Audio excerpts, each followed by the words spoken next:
The following podcast is brought to you by CDKOffers.com. Use the link in the description along with the promo code Broken Silicon for Microsoft products. You can also use the code DieShrink for 3% off all products, including games, on the website. But without further ado, let's get to the show.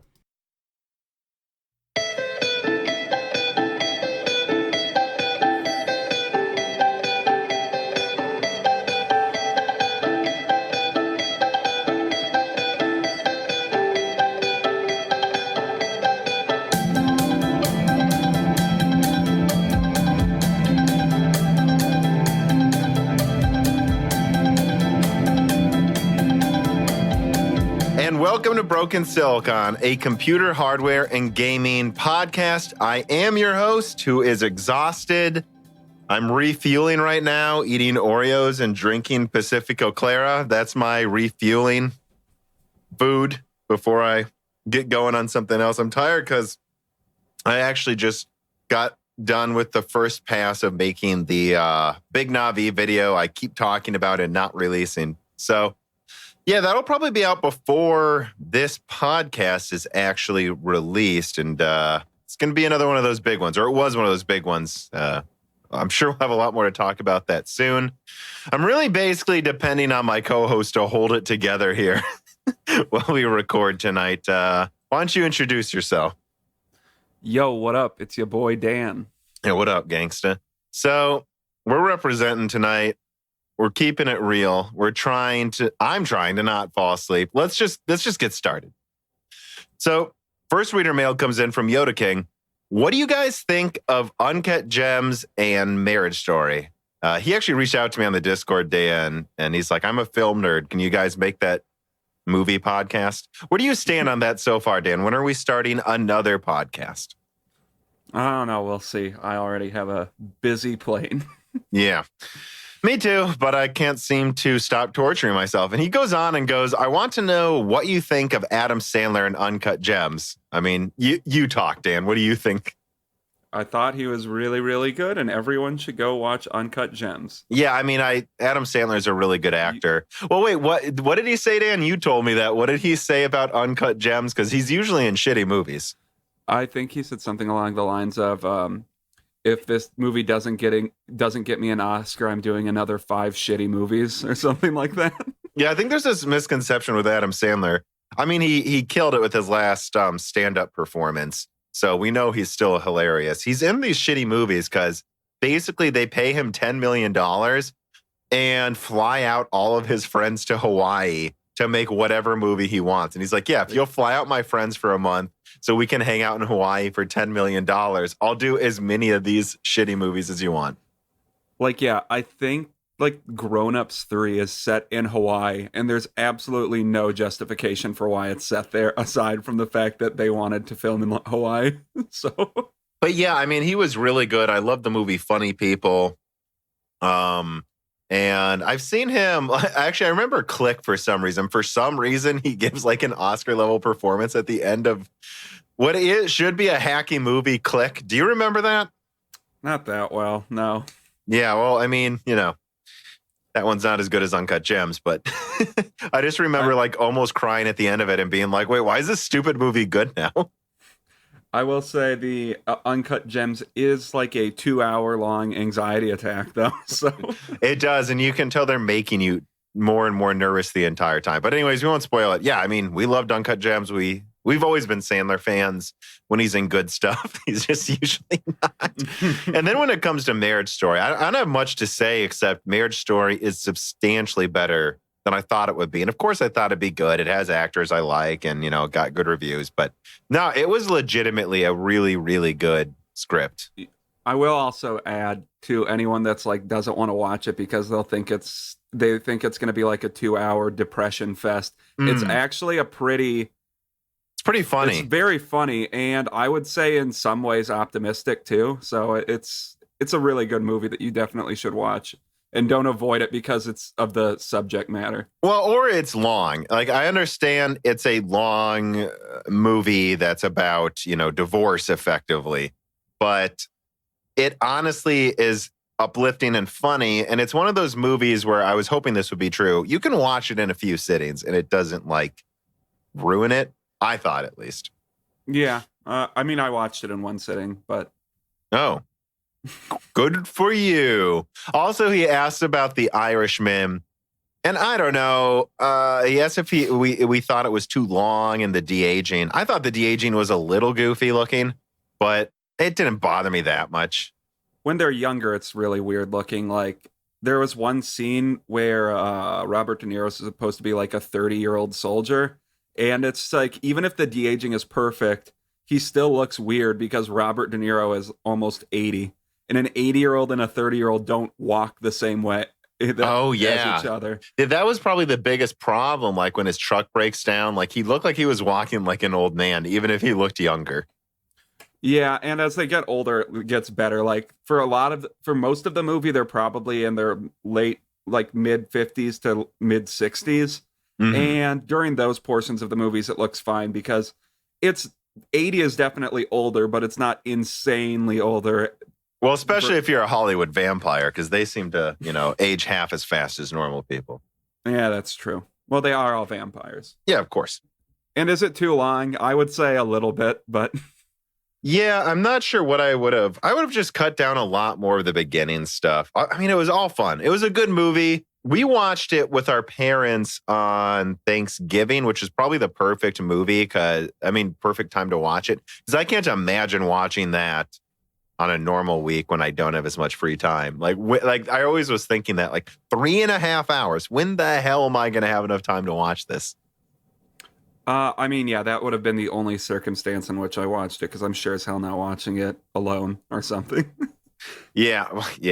But so yeah, I'm glad we watched it when we did. But yeah, I mean, we thought all three of those movies were good. If you guys want to throw in smaller off-subject questions, it's decent for early banter, I think, while we get warmed up here. Anyways, though, Carbon Cry has a correction here. He says, Tom, in the last podcast, you said you don't want any egg on your face. But as a tech tuber talking head, which is basically one step removed from a beauty YouTube vlogger, you need to take care of your skin, and egg is actually really good at that. So put egg all over your face. I mean, I think that means that we should just get everything wrong this podcast, right? Yeah, so that we cover ourselves in egg. Yeah. So let's do that. Okay, let's do it. All right. First of all, Big Navi. No.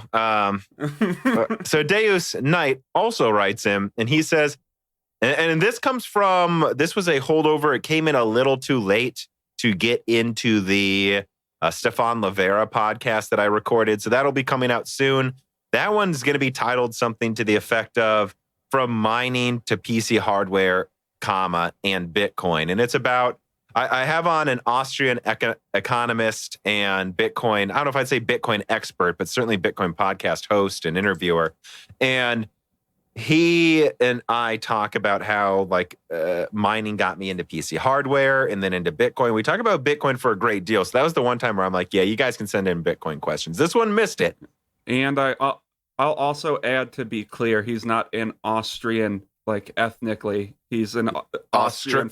He's an Australian, actually. He's an Australian philosophically economics person. Actually, that's a good point. Sometimes I forget that that's not, most people don't talk about this stuff. But yeah, Austrian economist is like the other side versus like the Keynesian, or however you pronounce it. Keynesian. Yeah. Economy. But yeah, go wait for that episode. It was really good. And Gerard edits it, and he told me that even though it was about Bitcoin, he wasn't bored for a second. Anyways, though, his question, I thought we'd give him this. Davis Knight says, how long until quantum supremacy destroys crypto? So first of all, I'm just going to answer that. Never. Do you feel comfortable saying that? I feel comfortable saying that that something about quantum computing, I feel like we're putting the horse before the cart, or whatever phrase you want to use, because quantum computers suck still. And I think it's going to be decades before they don't suck, if they ever stop sucking. And and furthermore, it's possible to upgrade the Bitcoin blockchain at least to be quantum resistant. I've already listened to developer talks where they're like, yeah, we have ideas. It's just to upgrade the blockchain, it takes a lot of effort for consensus. So it's really not worth a hard fork to do it when we don't think there's almost any chance it's going to come in the next decade. There's much bigger fish to fry. And if it ever did become a real threat, people would agree pretty quickly too. And if we're ever at a point where quantum computing is strong enough to break crypto, it's also going to break every system we have. Yeah, that's the thing. Bitcoin is, and we don't want to get deep into it, but the way I would put it is that, yeah, very well said, that Bitcoin's more resilient than basically any other network we have right now. So if it were to break Bitcoin, we're fucked. If it breaks Bitcoin, that means that anything that we want to be secure is going to be paper from now on. And I guess he also says, why should we invest in crypto versus stocks? Well, I don't think it's versus. I think, you can invest in different things, but it's been shown, and we talk about this, me and Stefan, that if you put 1% of your holdings into Bitcoin, they've done studies where they're like, if the average person just put 1% of their, let's say you put away 10% of what you make a month. Let's say it's like you put away, I don't know, $100 a month even. If you just put $10 into Bitcoin, that you'll outperform the S&P 500. Every basically portfolio they found, if they just took 1% away from everything and put that towards Bitcoin, it actually stabilizes your savings more because it kind of acts as a hedge against the other markets. So just objectively, like no philosophical stuff, it is better for you to do that. Like there's no debate there. But, the upside is just so tremendous. It could become the de facto standard of money. And if that happens, you'll be very happy you put 1% away.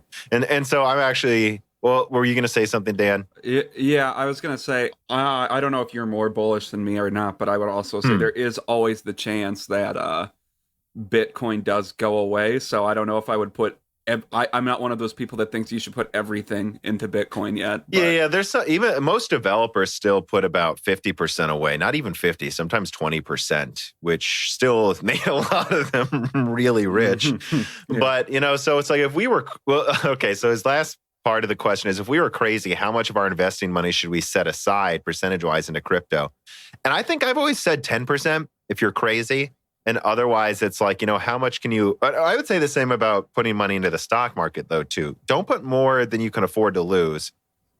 And you want to kind of divide up your savings. And this is not financial advice, of course. But I think, hypothetically, you'd want to divide up your savings into, land, stocks, good old greenbacks, cash, and Bitcoin. And so that if any one of those collapses, you're not screwed. Right? I think that's just common sense. And I think if you're really betting on Bitcoin, but you're not, all the way in on it yet, 10%, man, if you're putting away 100, maybe every few months you buy $100 worth, make sure it's secure.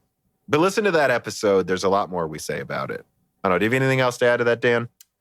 No, I don't think so. All right. Well, then let us move on to the stories. The first one is about a new Times 86 competitor. How do you pronounce that, Dan? Zhao Zhen? Zhao Zhen, probably. Zhao Zhen, maybe. Zhao Zhen sounds the most correct.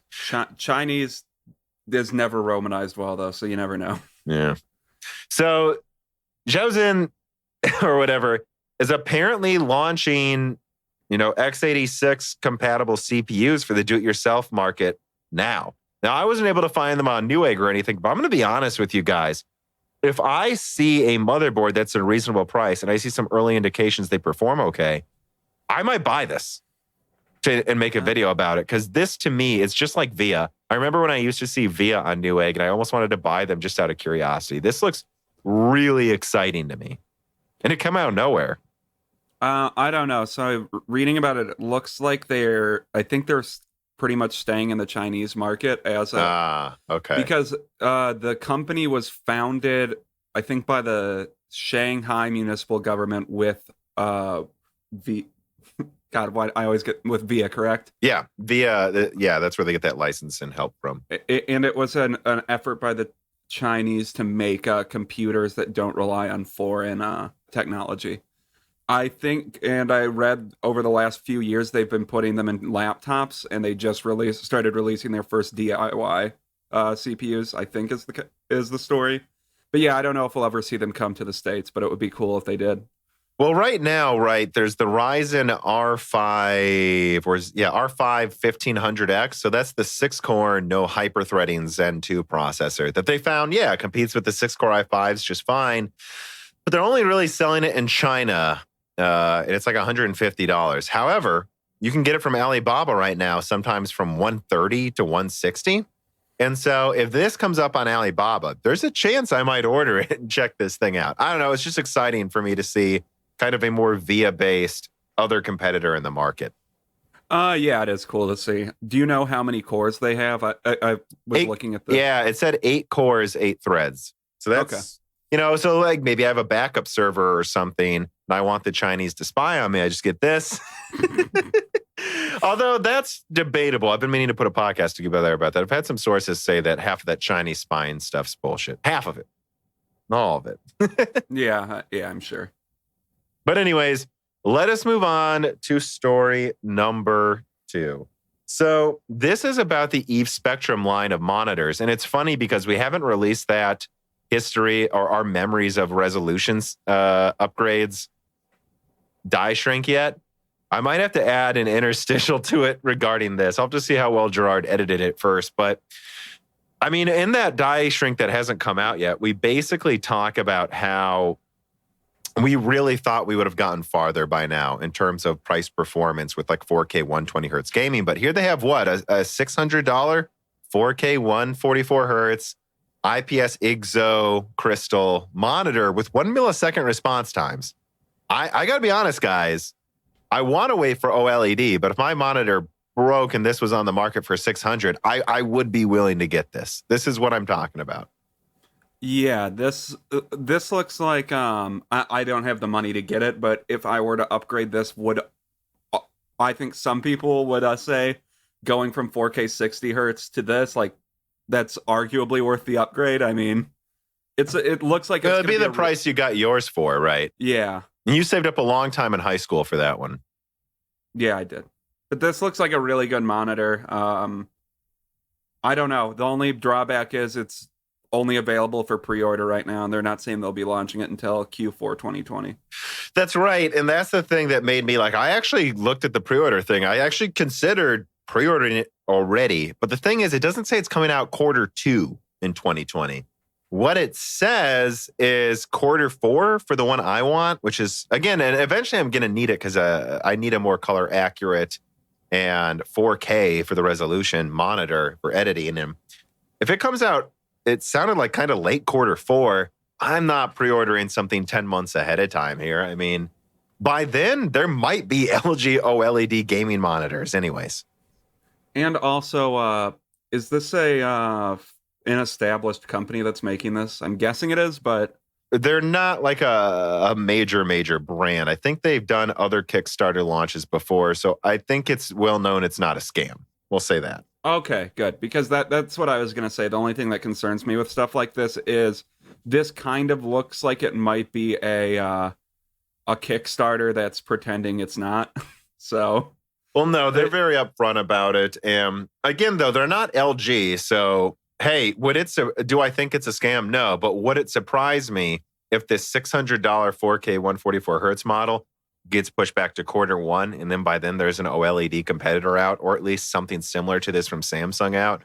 No, it wouldn't surprise me. And that's why I just don't pre-order things that far in advance.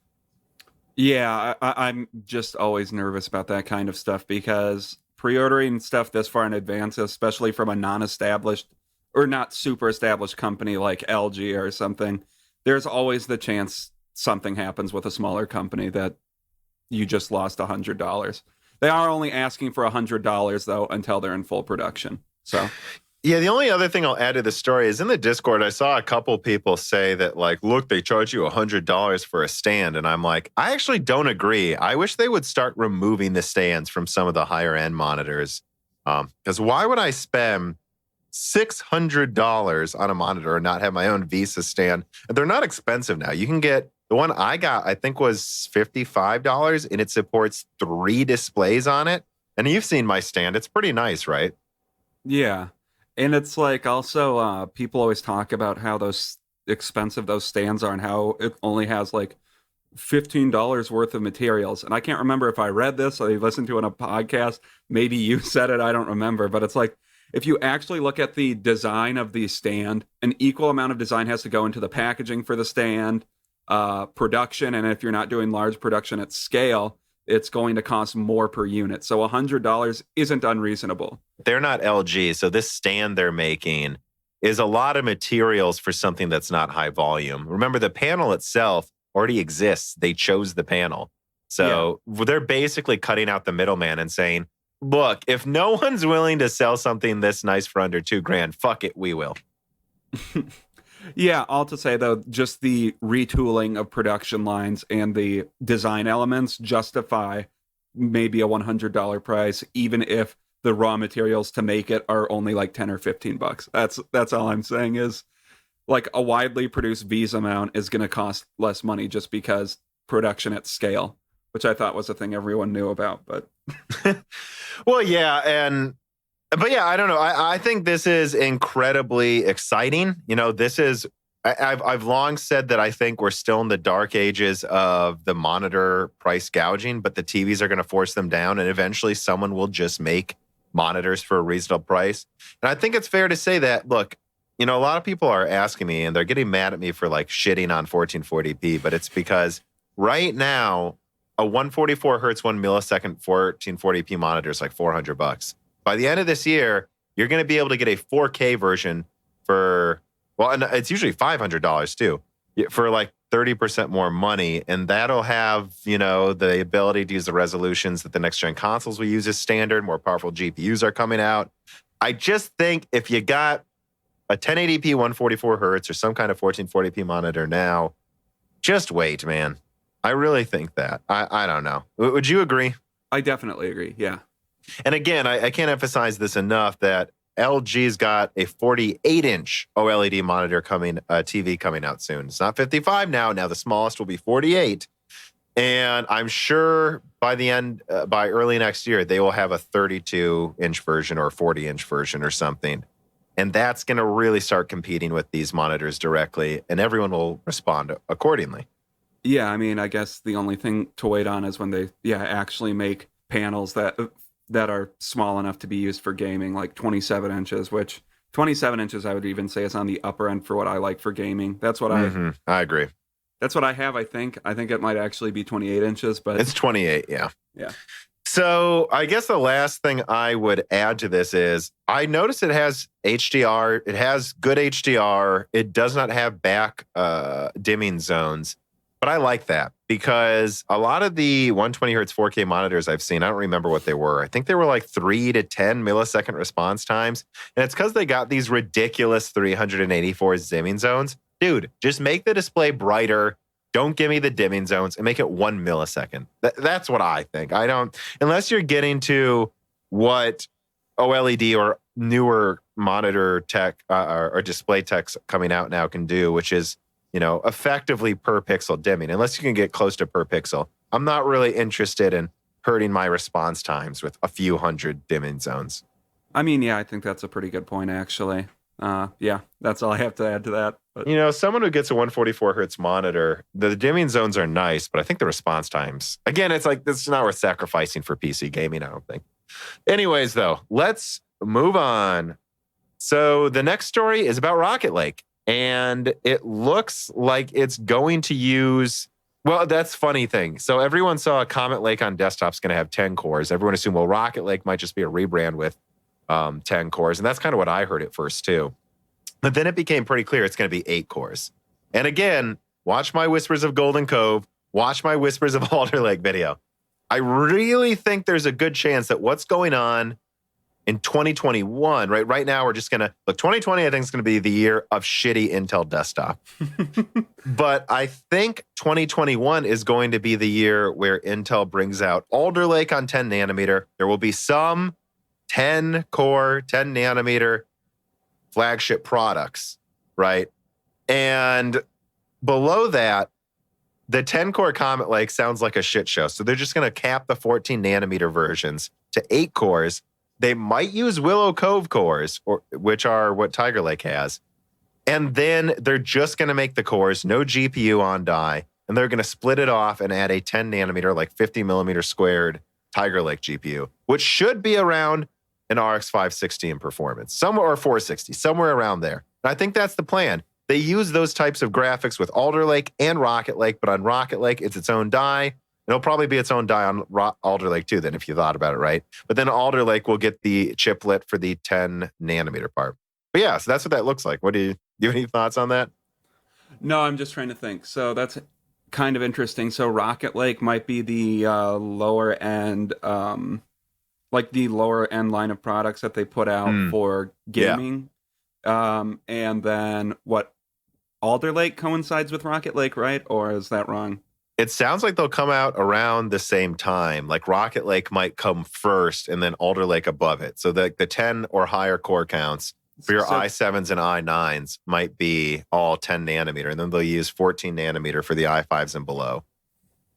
Well, I mean, I don't necessarily dislike that idea. I mean, it sounds like they might actually be trying to go for a semi-competitive APU type thing then. Well, yeah, and that's something to talk about too, is it's like, people are being crazy harsh on Intel right now, and I'll have something to say about that in the Big Navi video, which I think is already out. I think I said something about that, the Big Navi video, and I've actually gained another source at Intel over the weekend, and I really think that there's a lot more to be said regarding what's going on there, so look for more videos for that. But in a nutshell, the idea that Intel's not going to keep increasing performance is absolute bullshit, I think. I just think 2020 is going to be a shit show for them. And that Tiger Lake's probably their only interesting product this year. I think 2021, you're going to see Golden Cove come out with an insane IPC increase over Skylake, like possibly 40%. The question will be if 10 nanometers fully working. Whether it is or it's not, they will get higher than 4 cores, I think, Golden Cove products out. And that's going to be exciting. They're not going to roll over here. Rocket Lake will be substantially better than Comet Lake and Coffee Lake. The question, though, is, and this is the question people seem to have a problem with, the question isn't really, is Intel going to keep getting better? The question is, does it matter when AMD is Zen 3 and Zen 4 next year? Like, is it better enough? Yeah. I don't know. We'll see. I think that's where we just have to cross our fingers and hope that they get their act together. Yeah, kind of what's going on here is what I almost hoped happened, because I know some people were like, I just hope Intel can compete next year. This was in 2019. And I'm like, I don't. I want Intel to be, their face to be pushed into the dirt. I mean, I want all products I hear about to be as good as they can be, but I'm not against Intel AMD taking 1 or 2 victory laps for a year or two just so they can rebuild their company effectively. But yeah, if they can swing back at the end of 2021, that would be just enough time of AMD being on top for them to be ready for whatever they got coming. So that's kind of what it sounds like. Yeah, I mean, and I think there's a very strong argument to be made for the most novel ideas always come from when you've been pushed down. If they just recovered in a year, I feel like Intel might not learn any lesson from this. And they're just like, oh, we're back on top again. But I don't know, 2 or 3 years of AMD supremacy will have to actually make Intel reconsider the way they design products. Well, and again, like I said, I've got this new guy I'm talking to, and he pretty much backs up everything I've had from the other 2 sources as well, which is that Intel admits they had problems. I guess I'll say this now, actually, that sounds like a lot of it did really come from upper management, and that they are super excited for Tiger Lake and Golden Cove. So whatever it is, they are legitimately excited about that. And they're hoping in the meantime, they can just do enough price cuts and pump out enough 14 nanometer to make up for it. But that gets us to the next story. So number 4 is Intel desktop CPUs to get major price cuts in the second half of 2020 to try to hold on to market share against AMD's Zen 3. And this is something I've talked about a lot in my videos, and especially the first half of 2019 of just like, I don't think you guys get how inexpensive some of these chips are to make for Intel. that they really might cut prices in half, that by the end of 2020, that 9900K you paid $500 for could be $250. And that's what this seems to sound like to me. I mean, yeah, I don't know. We've talked about it on the podcast before too, where Intel could easily reduce prices by at least 30%, and I still think in some categories that wouldn't even put them at competitive pricing with what AMD has right now.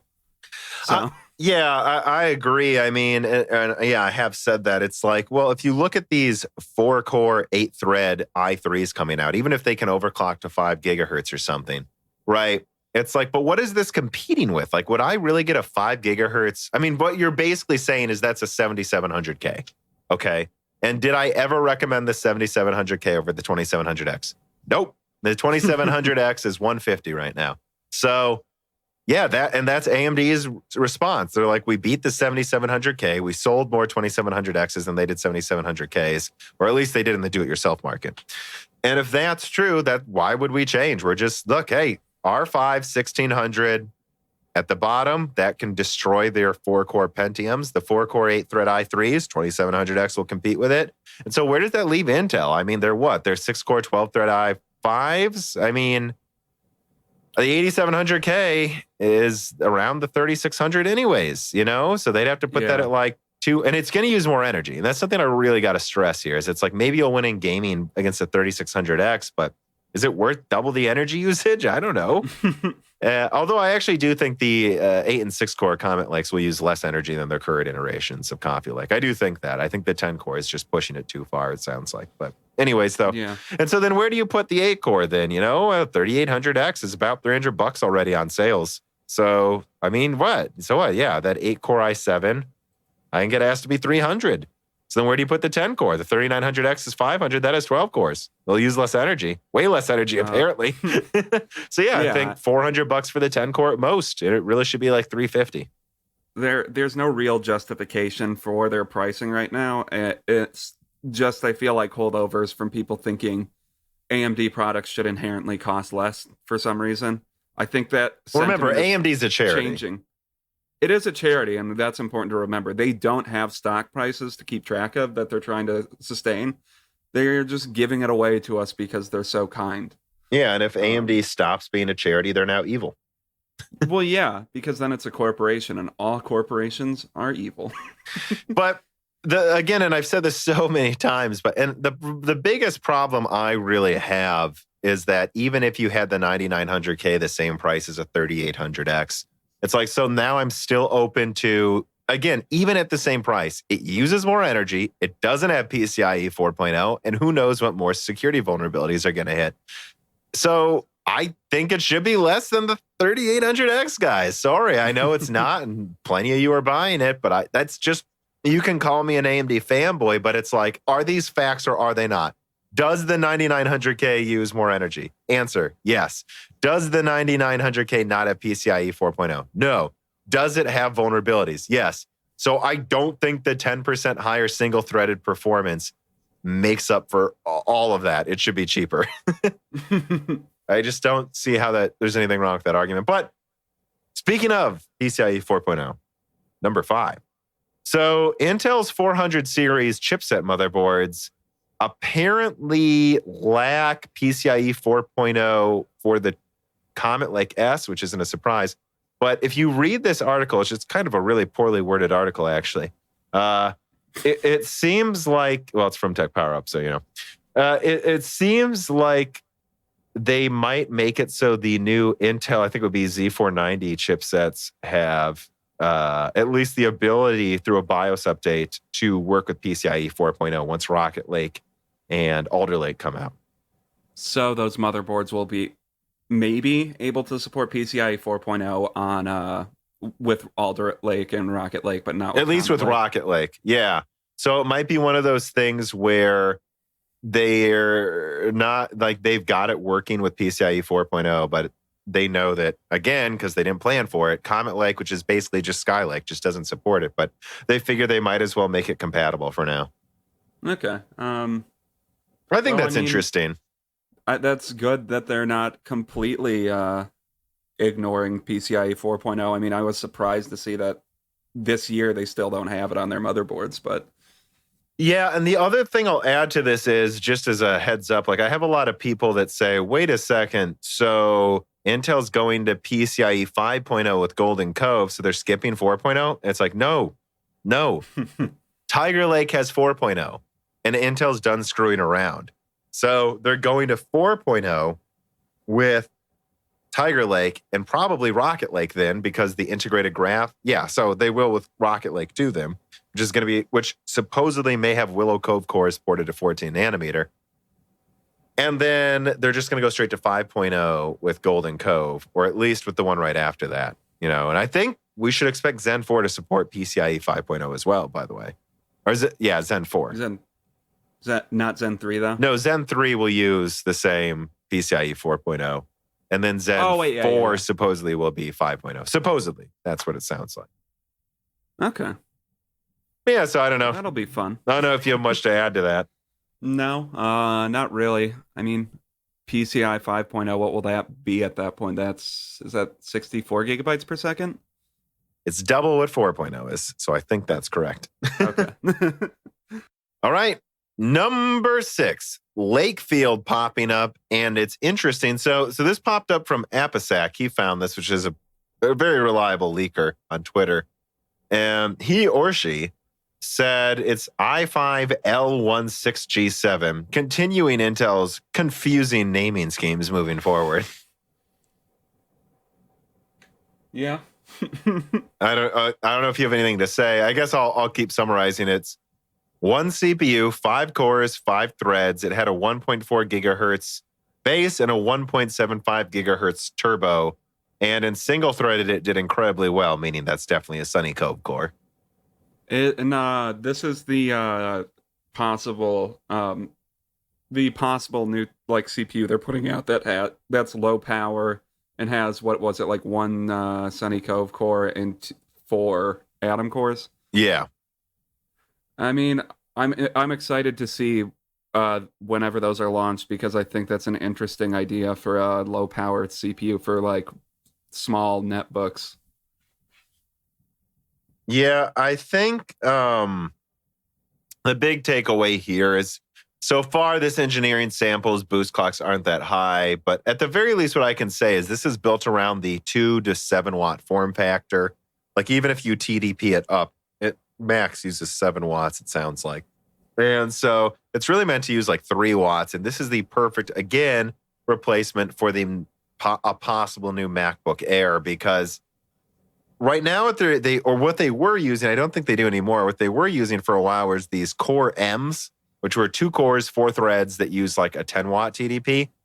And, having a 5 watt TDP with something that has 5 threads instead of 4 would outperform it and use half the energy. And if those MacBooks had 20-hour battery lives, because they only had a 10 watt APU and it was basically molded out of battery, like you could potentially go to like a 2-day battery life now. Which would be insane. That would be great for like students potentially.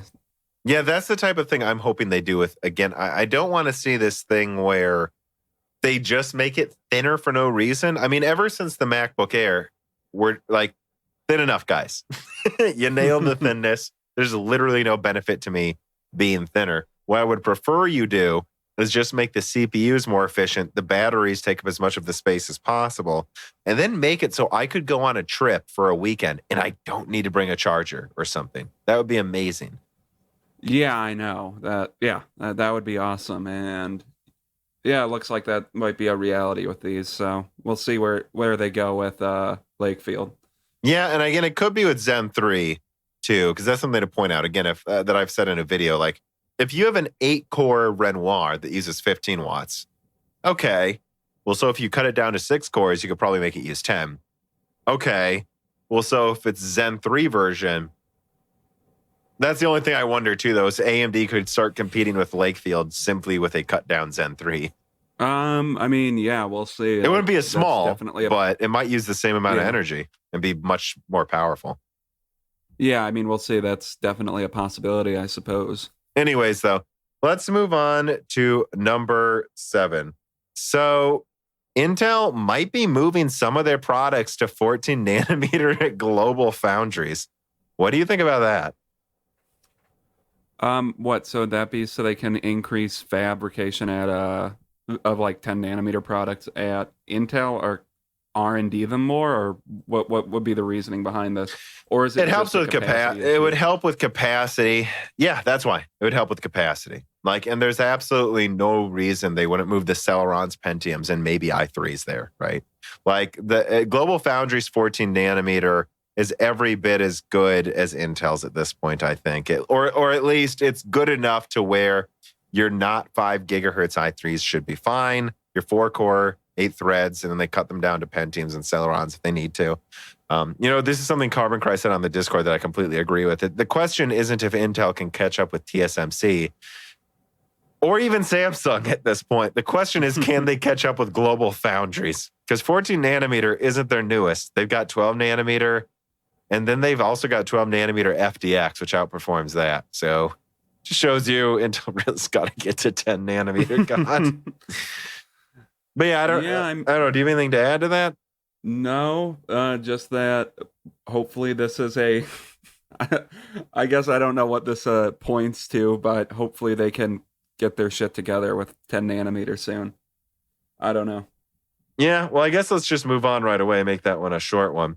So number 8, new Intel security vulnerabilities. Me and Dan do a podcast every 2 weeks. We alternate between guests. Am I wrong? So it feels like every other podcast we do, we have to announce a new Intel security vulnerability.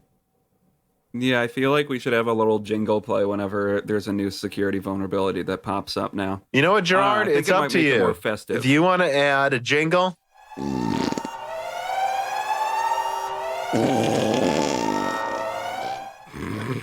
What if that was our jingle for security vulnerabilities?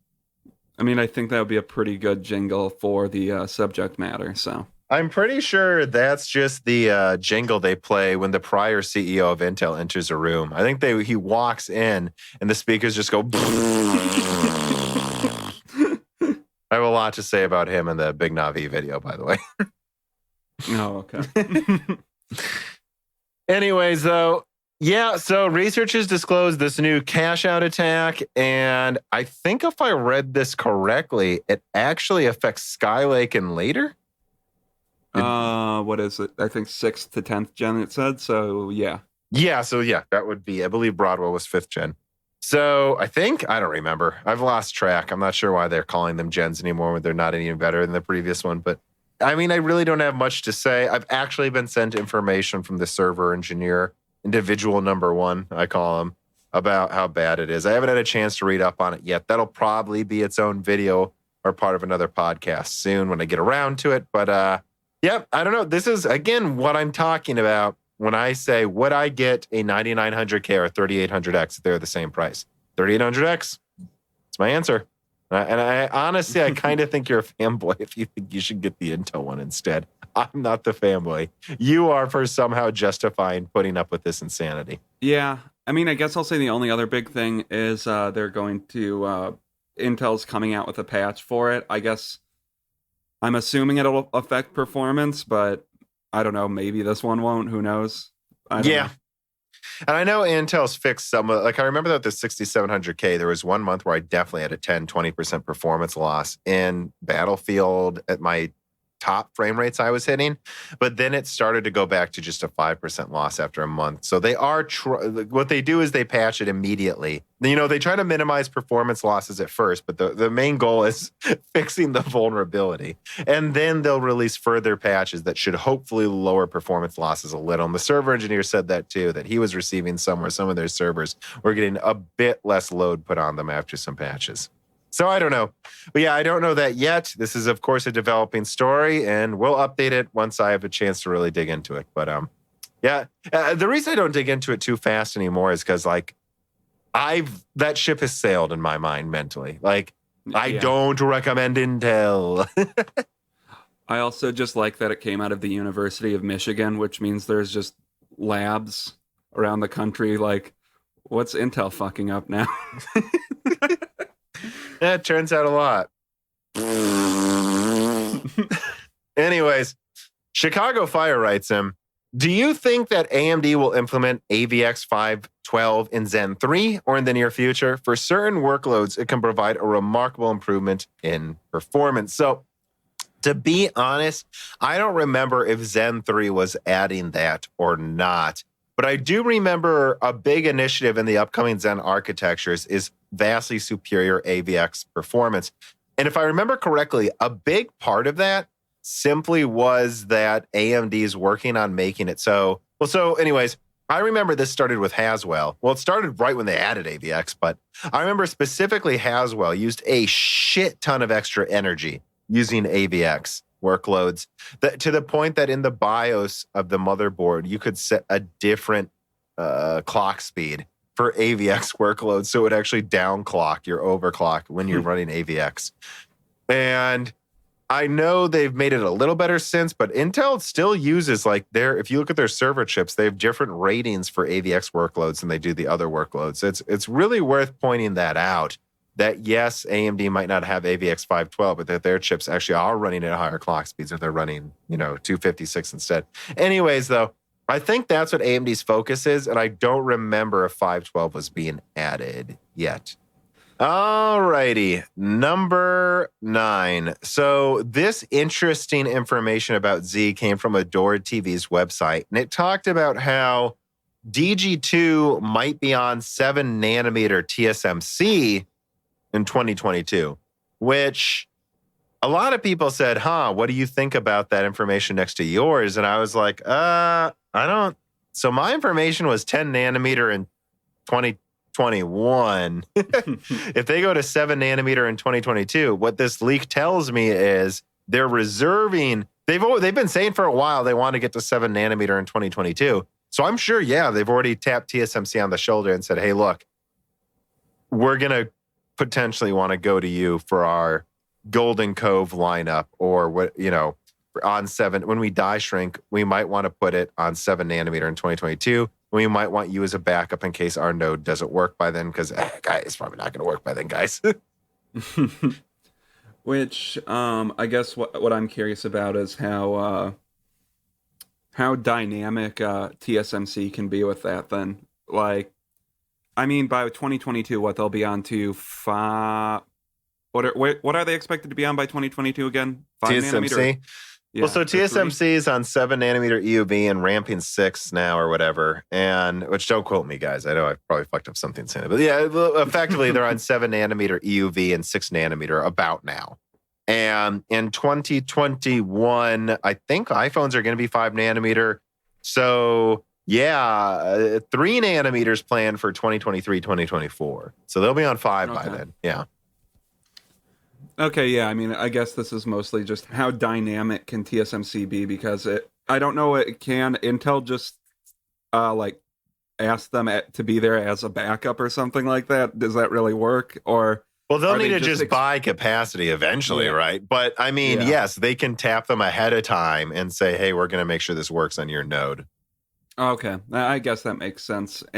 So I don't know what that means. To me, that means that they're not confident that they'll be the 7 nanometer anytime soon. But well, at the very least, I agree. That's what that says. And again, my real emphasis here is just that I don't think this really affects anything I've reported, although it is a bit surprising because my understanding was, no, they really are going to switch some of their foundries over to 10 nanometer. And I want to actually talk about this too. It's something I talk about in the Big Navi video, that the information I have, there's been a lot of harsh videos about Intel for the past 3 years.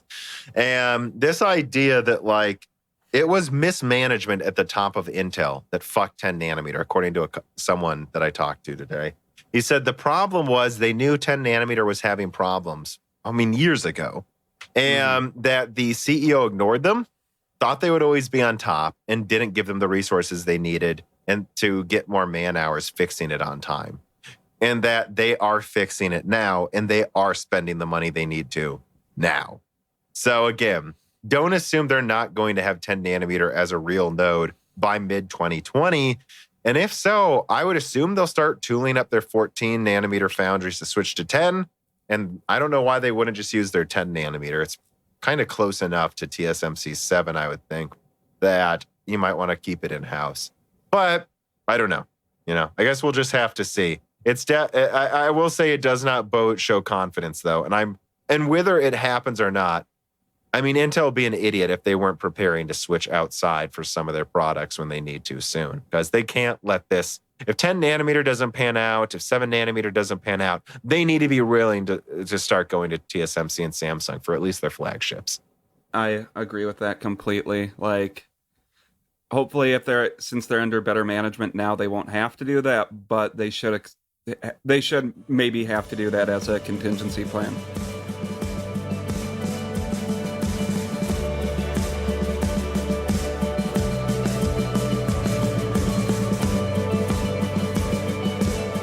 Currently, I am in the process of breaking down my mining rigs. It's just not profitable anymore, and I want to use some of the spare parts, plus a few new ones, to build my first benchmarking station. Now, what most people might not be able to guess is that my mining rigs all used Windows, and ones with legitimate keys. But getting those legitimate keys was a hassle. I was forced to scour eBay and be discerning in making sure that the people selling those $10 Windows keys weren't a scam. And sometimes the keys didn't work and I had to fight for my money back. But you don't have to if you go to CDK Offers. Go to cdkoffers.com and use the promotional code BrokenSilicon to get 25% off an already cheap list price of Windows 10 Professional. Then all you do is click on your email account, go to User Center, and then My Purchase Orders to get the code. Just use this code with a normal download of Windows 10 Professional from Microsoft's website. All right, links in the description.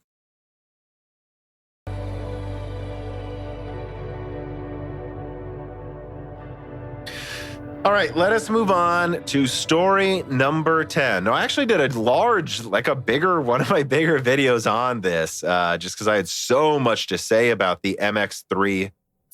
For those who don't know, a leak came out on video cards about the MX350, and it was talking about how there's a lot of evidence it might use some version of GP107. Now, currently the MX150 launched, I think it was 2017. It was Pascal-based.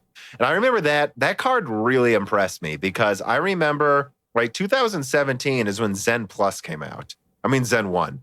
When Zen 1 came out, when we had Zen 1 CPUs and APUs, I was like, oh, well, NVIDIA's out of the low-end laptop market. But then NVIDIA launches this, 16 nanometer or 14 nanometer Samsung, actually, Pascal card that's only 74 millimeter square. 74? That's half of the die size of Renoir.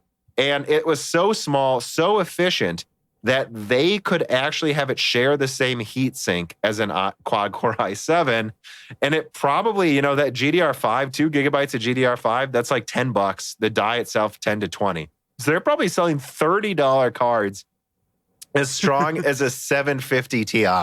And if it can share the same heatsink as the i7, or at least the heatsink isn't prohibitively bigger, well, there you go. I would rather have, and I bought it twice now, a quad-core i7 and a separate graphics card. Less heat density, less overheating than the APU having to throttle the CPU when you're using the graphics card.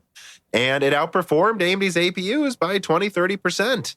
And so I was like, and it had its own graphics memory too, right? So my 16 gigabyte graphics card is really 18 gigabytes total, which matters. And yeah, I was all in. And then I thought for sure they'd go with something bigger, but they just rebranded it as the MX250. Now the MX250 actually outperformed the old one by like 20-30%, especially if you undervolted it and overclocked it, because it was just more mature. And you would think they would have made a Turing replacement, because the MX GTX 1650 was a 200 millimeter square GPU. It's only 20% smaller than a 5700 XT, by the way, Dan, the 1650.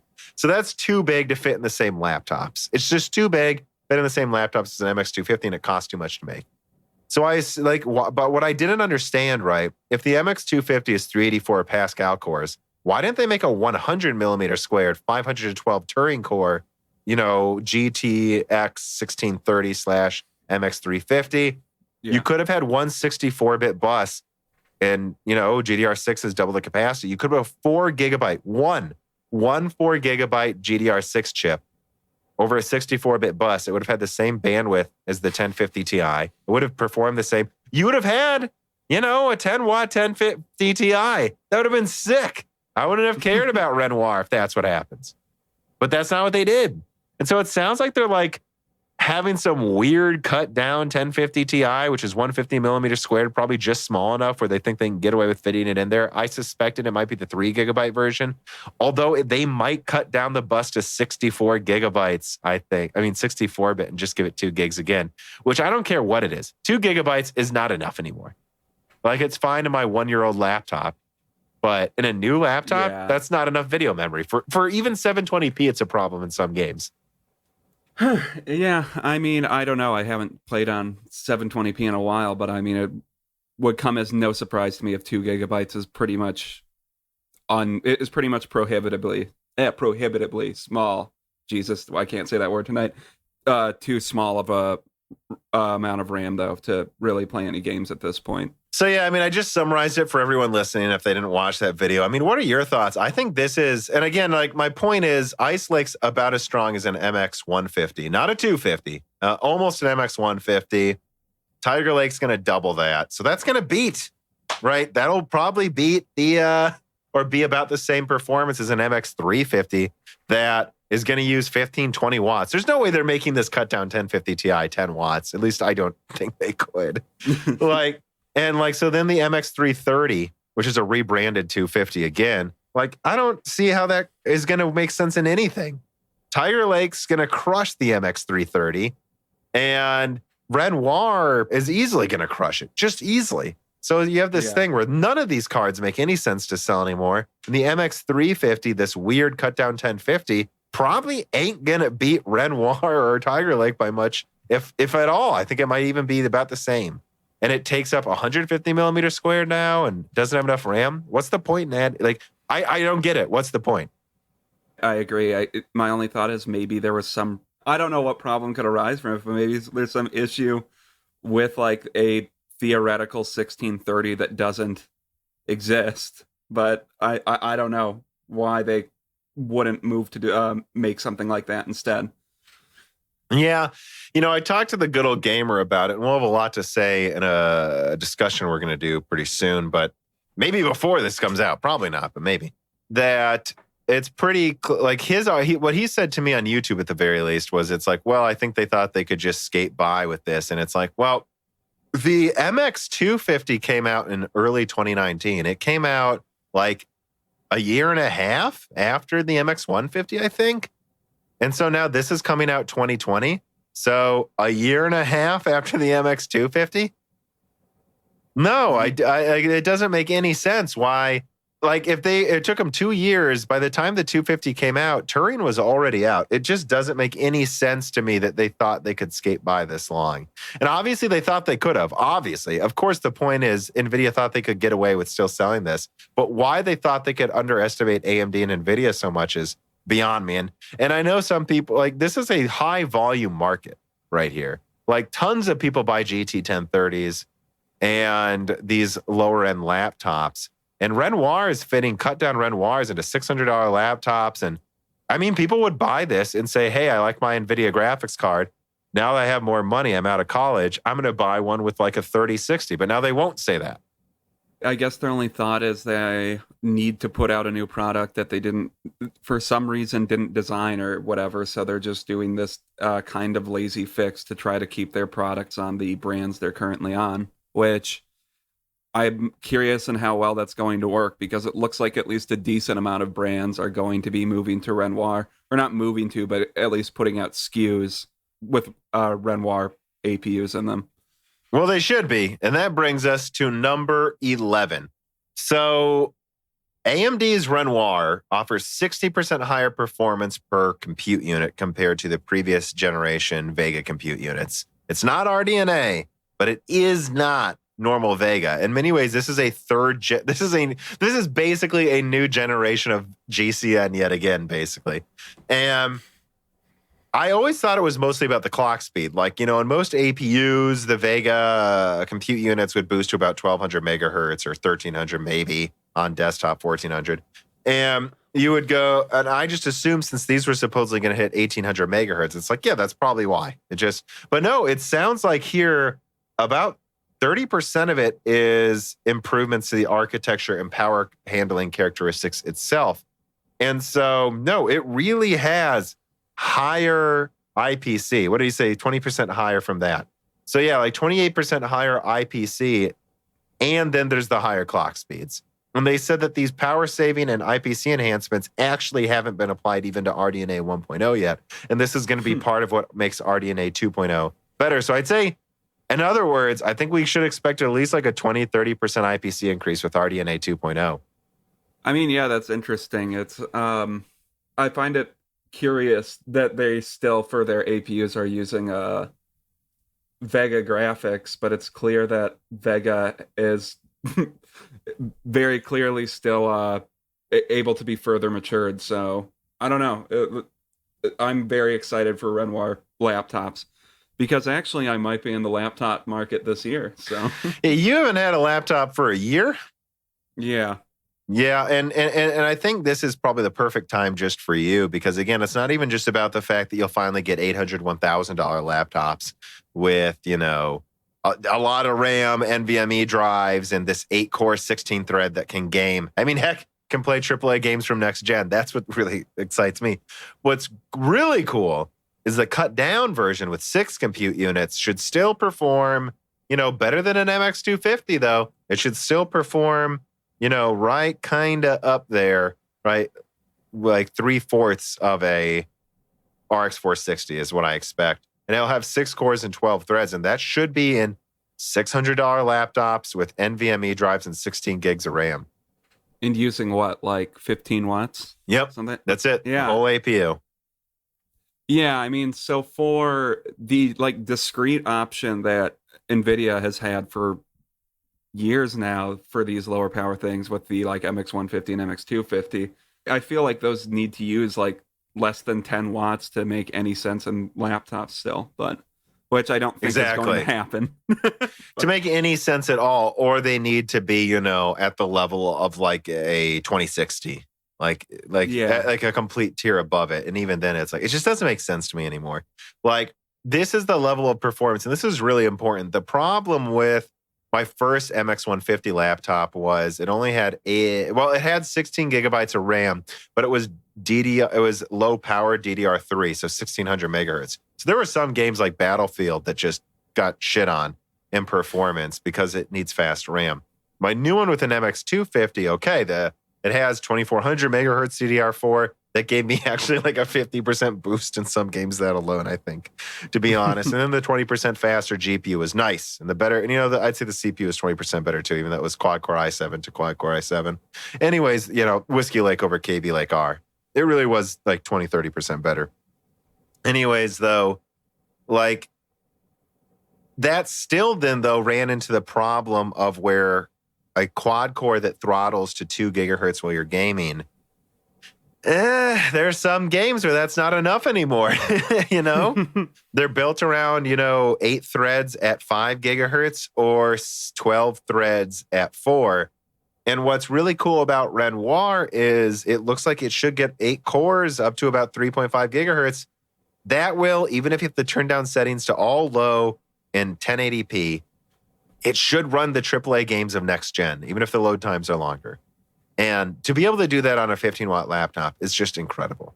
Yeah, I know. And those lower powered, smaller laptops are the kind of things I'd be looking for because those high-powered laptops, even if they have strong discrete graphics, it's just, I don't want to have a 2-hour battery life. Well, exactly. And yes, you can plug it in game, but it's no, but I love that with my NV13, if I'm on the airplane, I can actually play Doom for 3 hours on battery. Yeah, and that's pretty nice to have. And I mean, with these Renoir laptops, it could be 4 or 5 hours. Yeah, because, how much does your system use right now? Your laptop use, 25 watts? Or you've done... It can, I've done extensive testing with it. It can peak, the processor can technically peak up to 22 watts, and the graphics card up to 12. but I've, undervolted and limited the clock speeds on both so that the processor's never using more than 10 watts and the graphics card's never using more than 10. And in reality, the processor's usually using about 7 to 8 watts. So yeah, I mean, I basically have limited it to about 15 to 20 watts. And yeah, it lasts a few hours there. And if this is 15 watts total, I mean, heck, imagine undervolting. I think you can get to 4 now. Maybe, yeah. But anyways, yeah, I think that's really exciting. Let us move on to a reader mail. Autobahn writes in and he says, if you had a son named Ice Lake, who was a really good boy, always did his homework, but was a bit fat and ate too much, and your new neighbors moved in constantly talking about how great their goddamn son, Renoir, is. Renoir this, Renoir that. 6 scholarship, our baby boys got 8 scholarships. Won't shut their damn mouths about it. What would you do? Hide your son till he gets in shape, or just run with it, act like it's no biggie? It's not that bad, right? Interesting analogy. It's an interesting point to be made that Ice Lake is a legitimate increase over what they've had before, but that he gets a little fat sometimes. And while it's impressive, all of a sudden Renoir shows up and, no one cares about Ice Lake immediately. And that maybe we should just hide Ice Lake until Tiger Lake comes out. Yeah, I think that's the analogy. I get what he's saying. You need to put out some products every, 6 months to year and a half, depending on what they're doing, to remain relevant in the discussions. Or maybe you don't, but that seems to be what the companies have decided they need to do. I don't know, maybe going silent for a year would be a better idea, but Intel doesn't agree with me. Yeah. Or doesn't agree with that statement. I don't know if I even agree with that or not. Well, I think let us move on to story number 12. Big Navi. Big Navi. So, but this was interesting in the earnings call. AMD, Lisa Su, talked about how they're going to refresh RDNA possibly from top to bottom this year. At least that's what I took it as. That let me actually just read this directly. Lisa Su said, in 2019, we launched our new architecture in GPUs. It's the RDNA architecture, and that was the Navi-based products. You should expect those will be refreshed in 2020. And we will have our new next-generation RDNA architecture that will be part of the 2020 lineup. So to me, that sounds like they're going to refresh the whole lineup this year. So when you say refresh, you mean upgrades to all of them, though, right? Yeah, and people forget the RX 580 came out with almost no rumors until a week before it launched, and I think it came out 10 months after the 480. So if the 5700 XT came out in July, I don't know. There could be a 5750 XT, which again might just be 16 gigabit per second memory and a slight clock speed bump, so a 10% performance boost. That might come out with a lower price, $300, and they might just launch that Q2. That really wouldn't surprise me, with slight hardware efficiency and, hardware bugs fixed and stuff like that. That's interesting. I feel like I've criticized Nvidia for kind of doing a similar thing, where I feel like maybe they should just call it a new line to avoid confusion. But well, they could call it the 5750, not the 5700 XT Super. Yeah, that's true. I still think it's confusing, and just call it the 6700 or whatever you're going to do, because I actually completely disagree with you. I'm tired of switching generations when it's the same fucking architecture every half year. Well, it's the same card. It's just overclocked. So I don't know why you can't do 5750. Yeah, I suppose that's true. As long as they don't start releasing so many cards that there is a well, I would assume they discontinue the 5700 though, and not do this bizarre thing Nvidia's doing. It's just as confusing the shit out of everybody. Yeah, that's true. I mean, I guess if they're just kind of making them all a little more powerful and then calling them something slightly different, and then discontinuing everything, that is different than the utterly baffling way Nvidia has been selling cards for the past couple of years. But this is something I talk about in pretty large detail in my Big Navi video that I assume just came out before we recorded this, or before this drops. And that's that I have a source that said, and this has been said forever, but again, a source said to me recently, again, he reiterated, remember, the 5700 XT was always meant to be the 590 replacement. It was too strong to be a 570 or a 580, you guys, but it was the 590 replacement. They were intending to sell it for like $300. And they got away with selling it for $400 because Nvidia is selling a weaker card for $500. So they're like, fuck it. We'll sell it for $400. That doesn't mean, I mean, you already see the prices going down. You've already seen the 5700 non-XT drop below 300 briefly a few times. It wouldn't surprise me if they refresh it 5-10% stronger and then just sell it for 350 or 300. And then they roll out the 5800 XT at 450, the 5900 XT at 600, the 5950 XT at like 800 or something.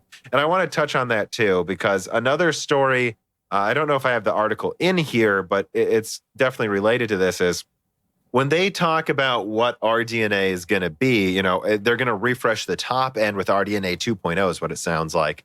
Mm-hmm. They were quoted as saying it's going to be disruptive 4K performance. And when I talk about disruptive 4K performance, the only other card that I think was disruptive was the 290X.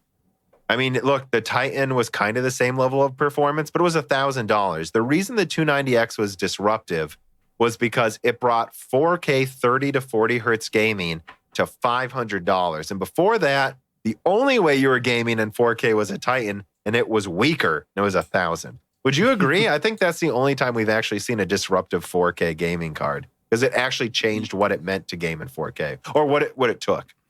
I mean, yeah, I agree with you on that level. I guess I'm not sure what she means by it when she says disruptive. Well, remember that you had 7950 Crossfire, and that was like still pretty terrible at 4K when you got that monitor. Well, that was terrible at 4K just because it didn't have enough RAM. Yeah. Well, yeah, but think about that, right? No, I'm just saying I don't know what she means by disruptive. Maybe it's just some buzz term she's using for marketing, though. I don't think she would do that, Dan. I don't think she would. You think she would just say it's disruptive 4K performance and then it can't beat a 2080? Maybe not the 2080. I'm expecting Big Navi to at a minimum beat the 2080, but maybe for a lower price. But I don't know if it's going to beat the Titan at a lower price. I hope it does, and it easily could. They have done that in the past. My opinion is if you're using HBM2E and 80 compute units, it would be a fucking disaster if it doesn't beat the Titan. Like straight up. I mean, if that's what Big Navi is, definitely.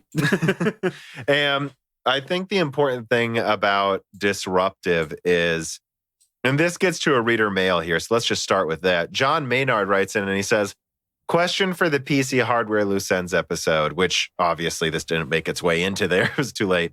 Do you think AMD is really going after the crown when it comes to the performance of Big Navi, or rather for a superior best bang for the buck solution?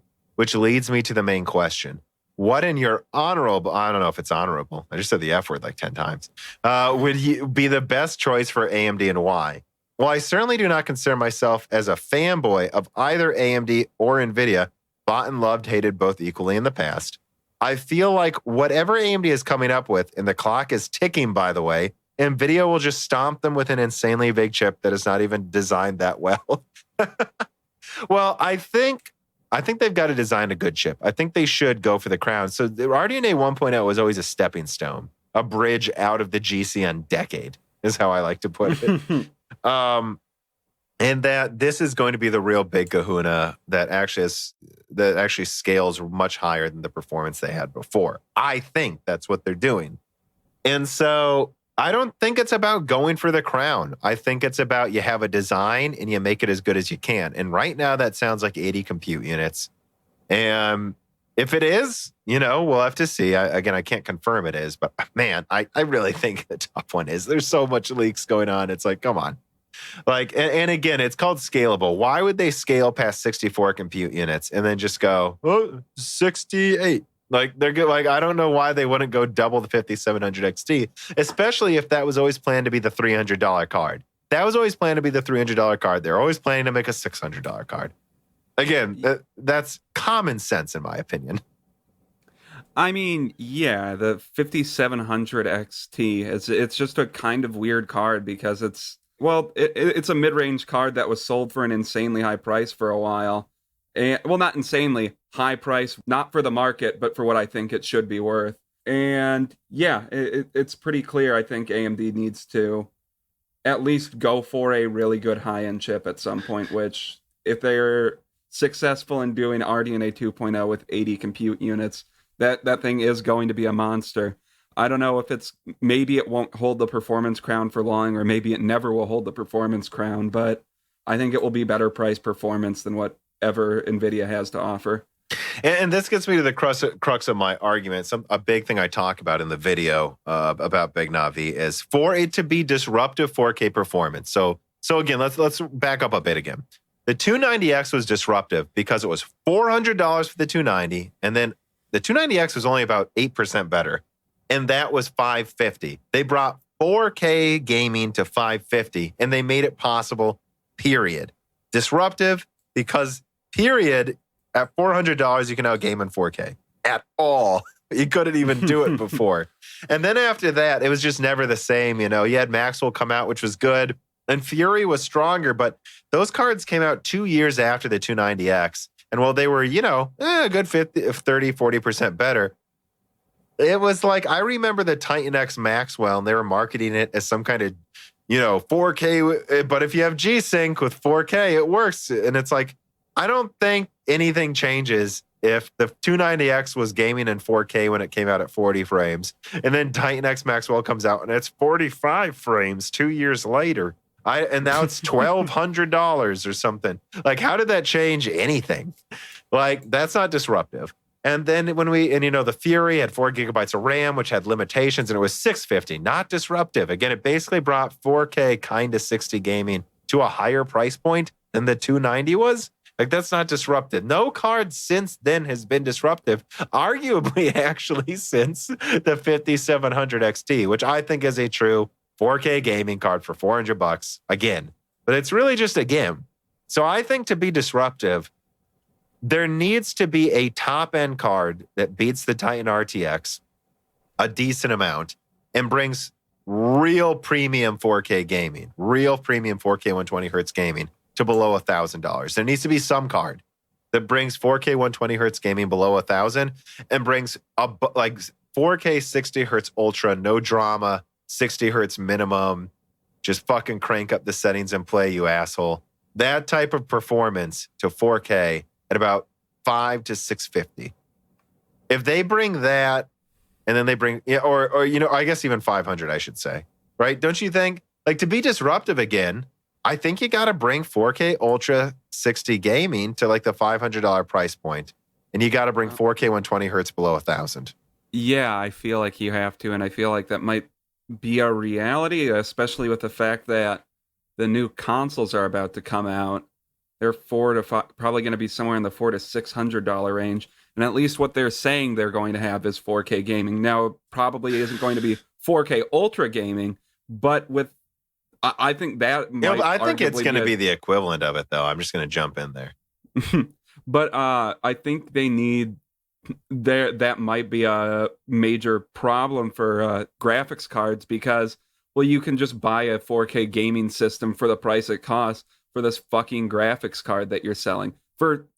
No, you can buy 2 of these consoles for the price that Nvidia is selling them at. Which is a valid point and that's why it's like, well, so like I think there's a chance the 5950 XT, if they really do have a GDR6 and HBM controller on the top card, I think you just have this option where they might have a $1,500 version that beats the Titan RTX by a lot.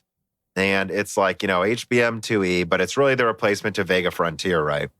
And they cut it down and they have an HBM version for like $900, but it can do 4K 120.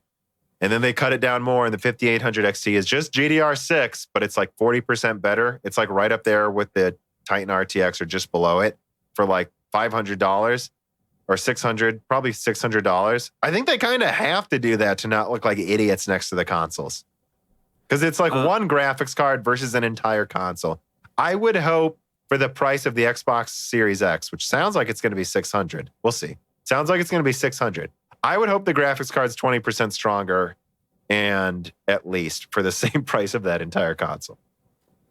Yeah, and back to the question that we were originally started this off answering. He says Nvidia will just stomp them with an insanely big chip that is not even designed that well.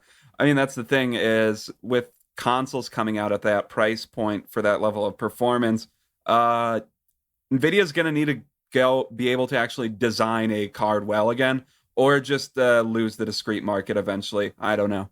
Which maybe they don't care. Maybe they want to focus on AI in the professional market. I mean, that certainly seems to be they want to move prices up as high as they can so they can make higher profit margins off gamers as well. But yeah, I don't know. I keep saying that I think people are underestimating how aggressive NVIDIA might get with Ampere, because if you have a $600 Series X and a $500 PS5, and they're roughly 4K Ultra with some with light ray tracing consoles and, NVMe drives in them and whatever. If that's what you have, if like, for instance, I'm pretty confident the PS5 is 20 gigabytes of RAM total. Like, you can't just launch a 10 gigabyte 3080 for $700. Like, it looks so stupid. Like, even if it was stronger, it would look so stupid. Like, who the fuck's going to buy that? It's like, no, fuck that. This is $500. It's 80% as strong. It has more RAM than your $800 graphics card. I really think NVIDIA might get more aggressive than people expect. And I think because of the consoles and the same reasons, AMD might too. I just think this has been a shitty period in graphics card pricing. Sorry. From 2017 to 2019, things sucked. Well, when did the first Titan come out? 2013? Yeah.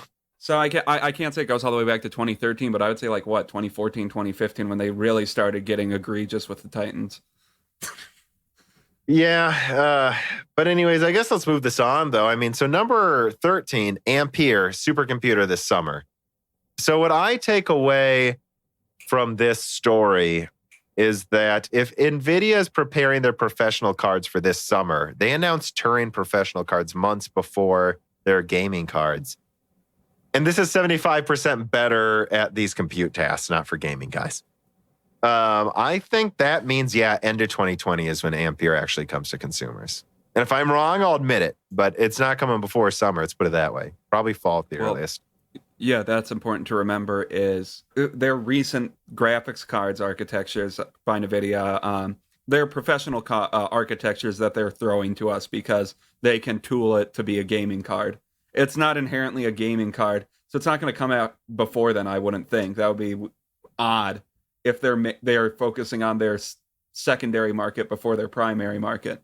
Well, yeah, and let's remember that let me think back here. So I think Maxwell was designed for gaming first. It was actually designed for mobile gaming first, and it worked. It was insanely efficient. That came to gamers first, actually, I think. And Pascal was a follow-up on that. That was when NVIDIA conquered the gaming desktop market, is when those gaming-first architectures came out. And they won. So they decided to focus on compute first again, which they needed to because Vega actually was a problem for them in the compute market. And so then they come out with Turing, or with Volta, and that came out in 2017. I remember that because AMD had just launched the HBM-powered Vega cards. And then a month later, or a few months later, NVIDIA announces for sale that December, Volta for $3,000. And now they had an HBM2, 3096-bit, 3072-bit, 12 nanometer card. So remember, they had 12 nanometer, 800, and I think it was 15 millimeter squared Volta Titan a year before Turing came out. Mm-hmm. And the Turing professional cards, I think, came out 4 or 5 months before the gaming cards. So I really think whatever's going on, and I mean, they just refreshed the super cards in laptops. Does that sound like the actions of someone who's about to bring 7 nanometer Ampere to laptops and gaming? I just don't think it does. And so, yeah, that's all I got to say is, I mean, remember, Volta came out a year before Turing to gamers, and even the professional Turing was months before that. So I really think if this is summer, and don't get me wrong, they might do a paper launch of the gaming cards at the same time because they might need to if Big Navi is actually impressive. But that's what that points to me. So Stefan writes in, just like you can if you support us on Patreon. And he says, rumors for the last years always said Apple is working on advancing their ARM chips for using them in their Macs and ditching the Intel CPUs. With 5 nanometer around the corner and Intel still not offering chips for Apple in 10 nanometer, do you think this step would hit Intel hard? Apple sells around 20 million Macs a year, and most of them don't use the cheap processors. Also, could this impact AMD, but the number of chips in a smaller way, when they need less GPUs because the integrated GPU in the SoC is good enough for most tasks? So I don't know. Do you have any thoughts on this? I mean, Intel has been working for a while to get their own... Haven't they been working to try to get their own CPUs on their Macs, or not really? Yeah. So, I mean, yeah, that would be a big impact to, I would think, to Intel, because Intel, I'm assuming Apple is one of Intel's bigger customers. I didn't realize they sell 20 million Macs a year. That's a lot. Yeah, I think it would definitely hurt Intel more. And I think there's always the chance that they could bring the... Well, I mean, their Apple's graphics architecture isn't bad either. But I wouldn't surprise me if they brought out their Mac CPUs and then still used AMD graphics. And AMD's been licensing their graphics to people a lot lately. So I could see that definitely hurting Intel more than AMD. I don't know if I have that much more to add besides that. Yeah, I mean, I guess that's a good point, though, I guess, really to highlight that if Apple's getting to 5 nanometer, I think they're making 5 nanometer Apple chips this year, actually. Like, well, if Intel's that far behind, like that might be the thing that might finally make them completely switch to their own stuff. All right, let us move on to the final story, Dan, shall we? Yep. Whoop, whoop. All right, so the RX 5600 XT is out. You know, people forget that our previous podcast was like right before I think that was officially out. And yep, it's 10% cheaper, 10% weaker than the 5700. Woo! 1600 series is officially stupid. I'm not sure I have that much more to add about the value of it, though. If memory serves me correctly, when we recorded, it wasn't... It was going to be like 20% weaker when we first recorded because we didn't know they were going to do this last-minute BIOS release. Yeah, so I mean, I don't really have too much to add to it at all because, like, what we talked about 2 weeks ago is what happened, and I feel like what we expected to happen was the result. Well, the difference is, though, Nvidia did drop the price of the 2066 gigabyte, and when they did that, AMD released a last-minute BIOS update that, I don't know, this is something I want to talk about. I wasn't sure this would be a die shrink or not. I think we can fit it into this episode. So last minute, Nvidia says, fuck it. We're going to drop the price of the 2060 to $300 to compete with the 280 5700, which still isn't enough. It's weaker, so who cares? But in response, it was going to be basically the same card for slightly more money. AMD decides to do this last minute BIOS release, which makes me wonder if they had it the whole time or not. I don't know. And they made their 5600 XT basically be almost a 5700, at least in 1080p. So it completely crushes the 2060. And the problem I have with this is of how much a mess it was. If you bought a 5600 XT at launch, and it would have gotten good reviews, so a lot of people might have, you then had to download a BIOS, but I'm sure there's a lot of people that bought it after seeing reviews and didn't update the BIOS. Although every review seemed to talk about it, so I don't know, maybe not. But I don't know, if you're in an OEM PC and you just look at one chart and you just never update it, I don't get what the fuck's going on with AMD. Like, why was it so hard for them to make it that strong right away? I mean, I really have no clue why. Why? Maybe. Yeah, I don't know. So Carbon Cry writes in, and he says, a topic I figured could be interesting. The tendency of people to focus on one aspect of the issue and not the others. Case in point, the 5600 XT. I remember a week ago, the prevailing attitude was congratulatory to AMD winning over Nvidia with the upgrade to the 5600 XT, which I want to cut in here and just say this. I think people, why do I give AMD a break or do this? I don't. the reason I thought, for instance, the 5500 XT was fine is because it was a 1660 for less money with more RAM. That's what it was. And the 4 gigabyte version was the same as the 1650 Super, except it was AMD's. I don't have anything to, and it's like, well, yeah, but one came out first. Who gives a fuck? They're on the market at the same time. And it came out first like a month before it, or like a week before it, guys. So when you say it came out first, it's like, give me a break. It's not like they were selling 1650 Supers for a year. Come on. Anyways, though, same goes for the 5600 XT. It's like, look, it crushes the 1660 Ti, but it doesn't really change enough. It's a 6, and here's my problem. It's a 6 gigabyte card that's 280. What the fuck is no? I think it should be 230. No one should buy this over a 5700 or use Vega. Yeah, I mean, the entire market, at least the entire market of new cards right now, is overpriced. Like, that's why, nothing's gotten besides better maybe the 5700. I do think that 5700 XT is actually legitimately good. What is that selling at right now? Like 300, and then the 5700 XT is like 360 with AIB models. That's not awful. I mean, I would definitely get that over the 5600 XT then. It's not a like seismic shift in the price of your PC. It's like 20% better than a Vega 64. The Vega 64 used to cost more. So it's like, I was okay with the 5700 XT, but it's like all of this stuff, it's just, I don't know. So Carbon Cry goes on. Even I thought it was a win for AMD, thinking purely in the respective relative performance to the 1660 Ti. But I hadn't thought about for a second was why the original clocks were set lower or what the change means to AMD partners. It didn't just occur to me, well, it should have. Like, that must, and I think what he's saying, what I'm saying is that would have been a nightmare for AIBs and reviewers. And like, what is this indecisiveness? This was, again, maybe going to be a die shrink, but I think we can just talk about it for 5 minutes here. What is going on with AMD's indecisive actions in their graphics market? Like, when you look at Zen right now, it's like, boom, 3950X. Yep, we're charging 750. We're not lowering the price afterwards, and it's going to sell out, and it's going to crush the competition. Yep, we're going to sell the 3600 for 200. Maybe they were planning to make the 6-core 150 until they saw how crappy Intel was going to be by the time Zen 2 came out. But they said it's going to be 200, and we're not changing it.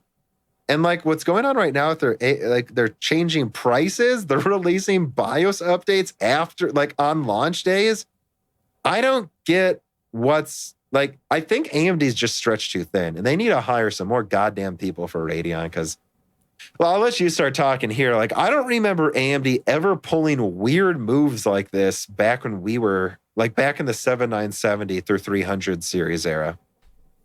Yeah, I don't know. I guess it might just be like the Intel, I mean, not the Intel, the CPU and graphics card market are two different markets. And I feel like you see it more with the graphics market in general. I mean, maybe AMD's doing it more so than Nvidia is, but you see this weird like arms race thing going on constantly where they're just, I don't know, like Nvidia pulls cards and adds new ones all the time now for weird prices. They randomly drop prices, and then in response, AMD just puts out a BIOS update, which I don't know if they were holding on to. That doesn't make sense unless they thought, well, we can get away with this $280 price point for a weaker card, and we can also have the added benefit of it uses like 10 fewer watts or something, so they can also praise us for it's that like a 150 watt card instead of like 160 or something, 170 watt. Yeah, I really don't know. So like what I mean by the indecisiveness, the 7970 came out for whatever it was, right? Like basically $600 if it was an AIB model. Beat everything NVIDIA had, and they kept that price point. And when NVIDIA launched, they didn't drop any prices for months. The 680 came out, it competed with it, and then they launched the 7970 gigahertz. They didn't fuck anything up. They just had the $600 7970 gigahertz come out that was about 10 to 15% stronger depending on the game. And they were like, yep, they were putting the gigahertz here. We're putting the $500 7970 here. And we're not, and it stayed like that for like half a year. Like they didn't, and every card they brought out was just that card. And there was never this weirdness. Now you see these driver issues, which again, guys, this is new. I'm not used to AMD driver issues. But it's like, I really wonder if it's just they're spread too thin. They need to get control of Radeon, though. Yeah, they're trying to be competitive in multiple markets right now. And where they've been viewed as good, generally speaking, I would say good, not the performance kings generally when it comes to GPUs. And they've been kind of, until a couple years ago, viewed as a bad option for CPUs.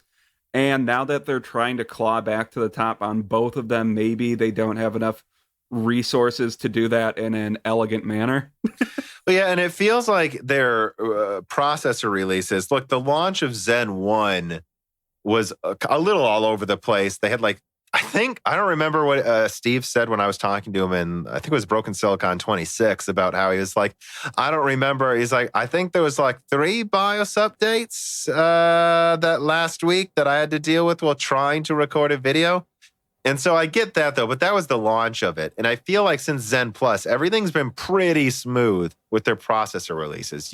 A new AMD processor comes out, it beats Intel, it works, and it's cool. And with their graphics cards, it's just been 590, 580 again, and then here's the 5700 XT. Never mind, that's not the price. And then here's the 5500 XT, except we really don't want you to buy it. Oh, here's the 5600 XT. Oh, we overclocked it last minute. Well, yeah, and I feel like you can see that with their, there's the, their CPUs have just worked lately, and maybe some of their resources just aren't going super well to the GPU market. Because I agree with you. I mean, this indecisiveness, look at what was it, the developments of leaks from the Navi 10, 12, and 14, where it was just maybe they didn't even know what the fuck they were doing that entire time. I don't know. Whatever they do, though, this is unacceptable. I recommend AMD basically. The processors, I have no problem still recommending almost exclusively, but the graphics card, I recommended 90% of the time over NVIDIA, depending on, there are times where I'd recommend NVIDIA. But at this point, I'm a little scared, and I just watched today while I was working Cortex's 5600 XT review, and you could, at the end of the video, he's just like, I'm kind of scared to recommend it right now because I know what the hell's going on with their drivers. And so, again, I recommend AMD over NVIDIA still. I do.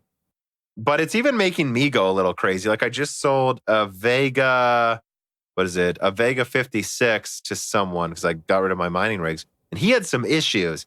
And I was like, are you using the right drivers? Now, it turned out it was his power supply. He had some piece of shit power supply, and he was used to using some way weaker card. So that's what it was. He undervolted it, and it worked fine. He's getting a new power supply this week or something. But, it's making me second guess myself. And so this is, whenever Big Navi comes out, this is unacceptable. Let's say there's a chance I could. If I get a Big Navi for review and its drivers have problems, that's what I'm reporting in the review moving forward. And this is the first video I did of this year. First video I did this month. Well, I guess now it's February technically. But the first video I did of January that was a big new video was AMD, it takes a lot of aces to be a high roller. AMD's calling themselves a market leader. They've succeeded. But you need all aces. You used to be able to make these excuses. Oh, well, the R9 290 is half the price of the Titan. And in fact, I thought its drivers were better than the Titan, so who cares, right?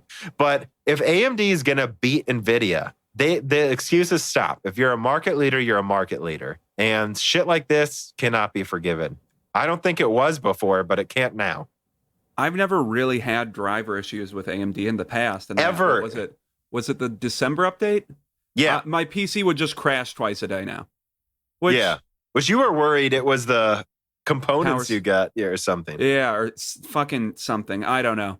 And I've had those issues with NVIDIA in the past, too, which I haven't used an NVIDIA graphics card for a while. So I don't know if they're better than they used to be. Given that you haven't complained about them on your HP Envy laptop, I would say they probably aren't. No, I haven't had any issues with it. But no, these shitty drivers aren't acceptable, especially because a lot of people, if they're going to be in OEMs, a lot of people that buy OEMs don't update their drivers ever. like ever. They will never update their drivers. And if they just get a shitty driver thing, a driver update on their new laptop that they just bought, they won't know.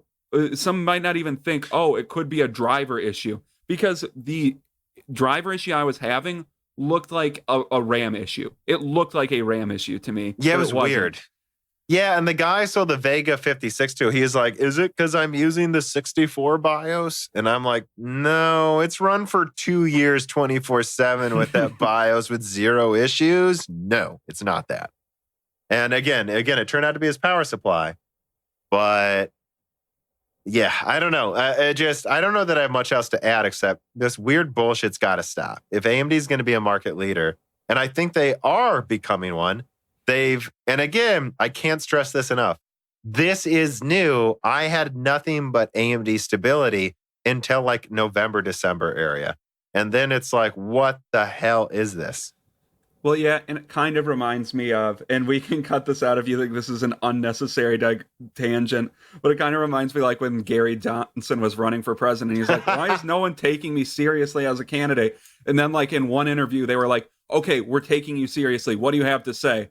And his response is, what is Aleppo? What's Aleppo? Now, that's a good analogy. It's like, okay, fine, we'll take you seriously. And I have a feeling like, for instance, to carry your analogy forward, that's probably going to happen with Andrew Yang, or it is starting to happen where, and this is completely off subject, but I mean, like, the news people just ignore Andrew Yang, even though he's polling higher than Amy Klobuchar, which makes absolutely no sense.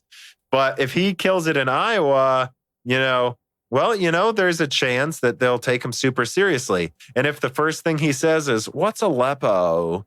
He's out.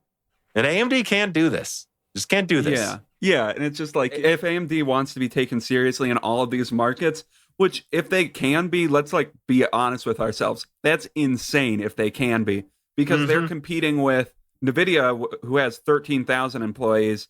AMD has, I think, 10,000 about, and Intel has over 100, I think. Now, Intel is into direct apples to apples because they have their own fabs and everything, but they're competing valiantly with way bigger companies, and I wouldn't be surprised if it becomes an issue with some of their resources in the near future. Yeah. Well, I guess let's move on. That's all of our stories. I'm getting a little tired here. I did this gigantic video today and then recorded this with you. All right, Chicago Fire writes in, and he says, what is your take on water cooling? Both all-in-one solutions and custom loops. I almost had a stroke. I've personally moved to only using air cooling simply for the fact that despite a highly unlikely fan failure, I know my cooler won't suddenly have issues. I also dislike the extensive maintenance they require. I've also had an all-in-one pump die on me very quickly. Everyone's experience is different, though. I'd love to hear yours. I've never had any problems with any of my all-in-one pumps or any of them. My first one was a 92, and if you listen to the, NFC Broken Silicon episode, I brought up that I had an OEM 92 millimeter one with like a copper. He's like, and he goes, oh no, that one's probably really good. The ones they sold to OEMs back then were super reliable. So that I've had that since 2014, 13. Zero issues. That's what I used until I upgraded my to a 3950X, to which I got this 280 millimeter Arctic liquid cooler, and it runs the CPU at 25 Celsius idling, and even gaming, it's like 40 or 50. So like this thing works well, really well. I've never had the reliability issues of pumps failing and all of that. I don't know.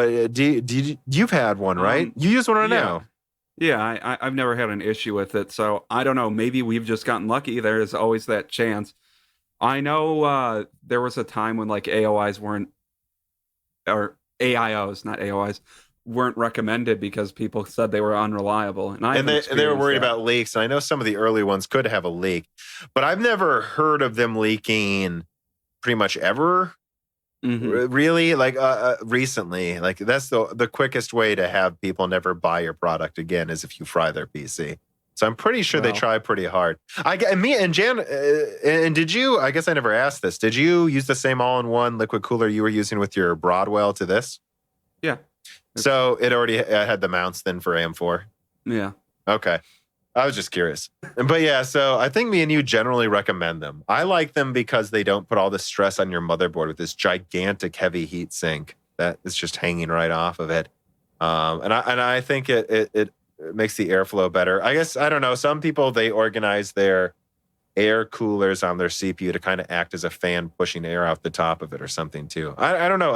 I generally recommend all-in-one liquid coolers more. You just got to remember that bigger doesn't mean better, and that you got to do your research. And it's a little annoying because there's not, nearly as many reviews for each liquid cooler as there is for a graphics card. And I guess, again, right, when I went from Ivy Bridge to Haswell, I still had my 92 millimeter liquid cooler, but I got a, what was it, 280? I think it was a 280 millimeter, or it may have been 240 millimeter squared liquid cooler. And I noticed that it didn't seem to cool that much better than my 92 millimeter, even though it was so much bigger. And I think it's because the pump was actually weaker. And at a certain point, you're going to saturate the heat in the heat sink, even if it's bigger. And if the pump isn't stronger, Yeah, and as far as custom loops go, I don't know how much maintenance they require. I'm assuming they require a decent amount to make sure that, shit doesn't get in them because they're not a closed system.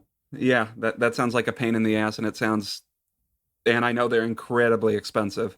And I just looked at my Arctic cooler with a flashlight in my case here, and yeah, it has screws and stuff on there. So if you want to, you can open it up and put in custom loops with the pump and stuff, I think. Oh, that's interesting. Yeah, and a lot of them do that now too, so you can do maintenance on them if you need to. I don't know what the cheaper ones don't. I don't know what maintenance you would need to do. Replace the fluid? It's a system. You will. Yeah, but over time, the fluid can't evaporate. Nothing's perfectly sealed. It's like the example I use is if I have a bucket of ice, I don't really put ice in my drinks anymore, and it's gone. Ice is gone. My freezer, even though it was frozen and closed the whole time. So that means slowly it is evaporating out of there. So if you keep meat in a freezer for too long, it will just taste like shit. Because it is slowly evaporating out and getting freezer burn. Yeah.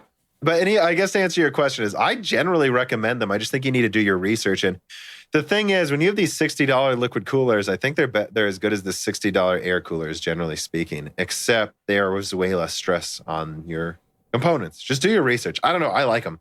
But to each their own. John, I think air coolers are, by the way, let me add this, are way overdue for an overhaul in quality. I think they've basically been the same heat sinks forever. I bet I saw Fantech did some really interesting kind of vapor chamber system thing. And I'm sure there's more they could do with air coolers too. Anyways, though, John Maynard writes in, are you okay with us sending you treats from that's how I say treats, guys, treats from our countries? And are there any regulations we have to keep in mind? Well, I have a P.O. box. Send me treats. So I got it. I have no clue what regulations there are. It depends on the country. So I sent to my sound editor, Gerard, a Vega 56 with a flash on it to a 64 BIOS as, some payment for the work he does. And going into Spain, it was a nightmare. However, I had a fan send me a GTX 583 gigabyte, which I plan to use for a video whenever I'm not backlogged with another 5 videos I need to do. But that should hopefully come out in Q2. Yeah, and it took them 2 weeks to ship it here from the UK. I don't think it was nearly as expensive. It was pretty expensive to ship that to Spain, and it took 2 months. It took 2 months to get there, dude. Yeah, and I don't know where you're from, John Maynard, but I a lot of my coworkers are international, and whenever they have family come here, their family always brings treats, and there are some pretty tasty treats from around the world. So I'll take your tasty treats, and shipping to the U.S. shouldn't be a problem. Just don't ship cocaine, I guess. Yeah, that is not a treat in our opinion. It is a treat, but it'll probably be flagged. Probably. I think they're good at doing screening that. And then Silverburn writes in, and he says, also known as, responding to John Maynard, what's your address? We need to stalk you and say hi. Well, don't stalk me. You can say hi on Discord. You know his P.O. box, though. Dude, yeah, it's in the description of this podcast on YouTube, and it's on the Moore's Law is Dead website. It's on the About page of the YouTube. My P.O. box is out there.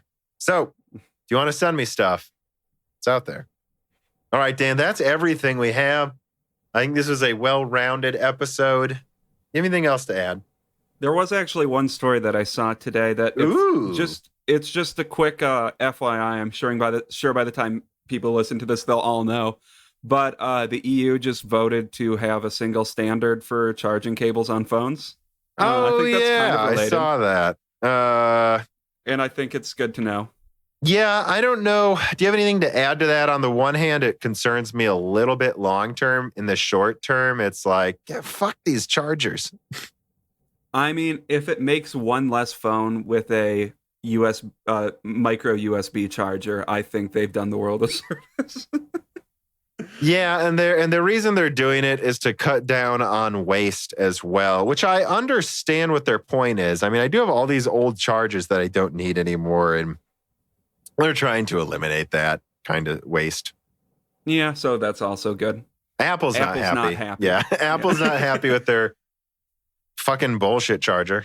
Which, I mean, it's pretty low profile, and it's honestly, the Lightning connection is a pretty good interface, but it's not the standard. Just make everything USB-C. And I'll tell you this, Stan.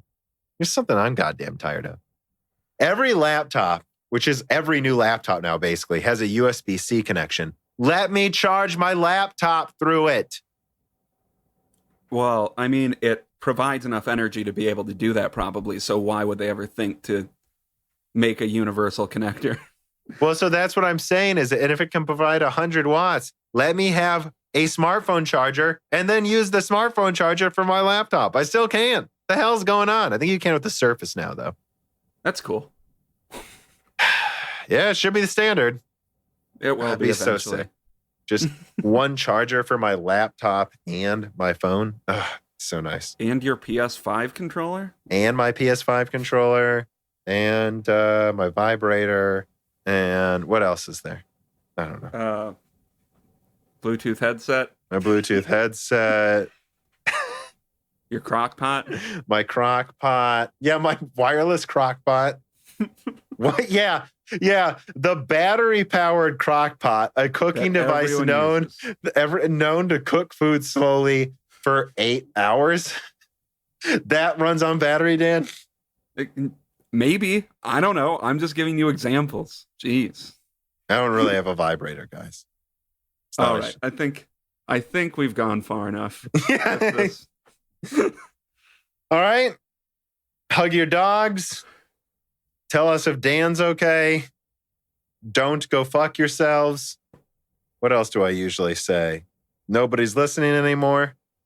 I love you all. Dan loves you all. Let him know if he's okay again. All right. I guess that's it, Dan. All right. Another one down. No egg on my face. None. 0 egg on either face is this podcast. Pretty soon I'll be aging faster. I'll look like Britney Spears lighting a Christmas tree. Look that up, guys. It's pretty weird. All right. Hope you enjoyed it. Goodbye, everybody. Goodbye. The following podcast was brought to you by the YouTube channel and website Moore's Law is Dead. Moore's Law is Dead and Broken Silicon are trademarks of their creator, Tom. That guy is me, and I am indeed the creator, editor, writer, and showrunner of Moore's Law is Dead podcasts, videos, articles, and other media. However, Moore's Law is Dead is a team, with Broken Silicon co-hosted by my brother, Dan, audio editing by Gerard Cortez, and select technical editing by Carbon Cry. You can find all of our information, including how to get a hold of us, at www.mooreslawsdead.com. And if you are a fan and would like to send mail or other hardware, please mail parcels to Moore's Law is Dead, P.O. Box 10468, Peoria, Illinois, 61612. And speaking of fans, without exaggeration, the patrons are solely responsible for the continued distribution of the content you just listened to. And so if you have some extra money, but only if you do, please consider supporting us. For just $2 a month, you get access to the exclusive podcast Die Shrink, voting on subjects of future podcast episodes, the ability to have your questions read aloud on Broken Silicon, Die Shrink, and Loose Ends, and of course, the Moore's Law is Dead Discord full of like-minded people who would love to meet you. I am one of them. The Discord is only at $1, and at higher tiers, you get access to ad-free episodes of Broken Silicon, the back catalog of Flyover States podcast, thanks in the credits of videos and podcasts, and other perks as well. And if you cannot afford to support us, please just share Moore's Law is Dead videos and podcasts with friends and family on social media and Reddit. And give Broken Silicon and Flyover States a 5-star review on Apple Podcasts. All of this really does help so much more than I think anyone realizes. If you'd like to advertise on the podcast or a person of interest who would like to be a guest, please reach out to the email address mlhbdead@gmail.com. But as I said, this podcast would not be possible without its fans supporting it. And so now it is time to give a personal thanks to the greatest of the fans. The following supporters are at the 10 gigahertz or higher producer levels. The following supporters are at the net burst 10 gigahertz or higher level. Bootman, Hunter Drake, Dean, Benny Berlin, Justin Yant, Thomas Rupp, Tomas Barrage, Bolix, Jordan Betcher, Mohammed Al-Kawari, Carbon Cry, Primetech TV, Justin Parrish, Zachary Martin, Terrence Herod, Carl Marco, Phil S., Thyrister, The Ninth Dude, Greg Renegar, John Bible, Larry Hoskins II, Night Rogue 77, The Mechanical Philosopher, Lebo King Kilo, Fatboy Diesel, Derek Evans, Matthew McMullen, Christoph Novak, Neil X01, Matt Salem, Aaron Close, Sexy, Scott Shope, Frederick Lau, Alexander Delar, Alethros, Telos, Kaiden, Greg T. Wanchek, Jacob Barber, Exoti, Wani Kierbeer, Matthew Lane, Paul Jones, Jan Rauner, Rubber Ducks, Michael Costa, Ali Robertson, Gordon Lamb, Sadler, Chrysantine, and I love you, Lynn and Jim. And of course, thank you to Sahara for the music.